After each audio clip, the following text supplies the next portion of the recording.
natoa pongezi kwa umoja wenu huu mliokuwa nao. Kwa kweli jambo lolote ili lifanikiwe linataka umoja. Na mimi leo nimefarijika kuona wana diaspora wa UK mna umoja, na nimepata kabla ya mkutano huu kuzungumza na viongozi wa jumuiya mbalimbali. Nimeona jinsi mlivyoshikamana. Hongereni sana. Tunatambua mchango wenu mkubwa kwa maendeleo ya nchi yetu katika maeneo kadhaa. La kwanza ni eneo la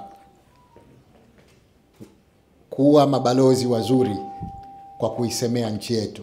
Mnafanya promotion nzuri kwenye upande wa uwekezaji, mnafanya promotion kwenye upande wa utalii, lakini kiujumla tunazo taarifa kwamba wana diaspora mmekuwa mabalozi wazuri wa nchi yetu. Tunasema asanteni sana kwa hilo.